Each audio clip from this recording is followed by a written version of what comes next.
This bill does not affect 99.8% of North Carolinians. So my question for Representative Martin is, why are you working so hard to help 0.2% of North Carolinians when we have such incredible needs in this state for which the $52 million would help a lot? This unfairly taxes family-owned businesses and estates at their death, as opposed to large corporations who don't have this generational issue.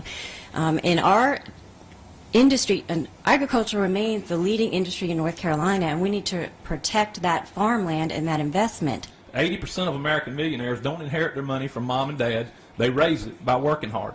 The things they have in common are that they generally live in the same house almost all their life. They stay married to the same spouse. They wear cheap clothes. They don't buy cars every 2 or 3 years. When they do, they don't buy expensive cars. And that's how people get successful in our country.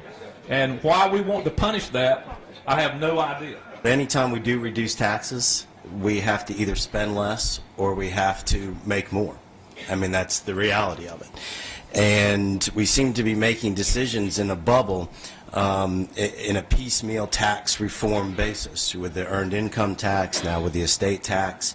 And you know what I'm asking, and it's not for Representative Martin to answer, is are we going to create a broad-based fair tax system that attracts and promotes business, or are we going to point by point pick winners and losers on each tax? This General Assembly has spent the last 2 weeks really increasing taxes and coming after benefits for lower income families. Just to point out the very obvious, 900,000 people are benefiting from the earned income tax credit. These are people with jobs. This is the working poor. In effect, the bill that we were dealing with yesterday that will probably pass the House today is an increase in taxes on the working poor in this country, in this state. And for that reason alone, I can't support repealing a tax that would benefit 123 people when we have effectively raised taxes on almost 1 million people in this state. So I think the timing of this is extremely bad. I think it makes us look like a body that has no interest in helping families and helping those who are most needy in this very difficult economy.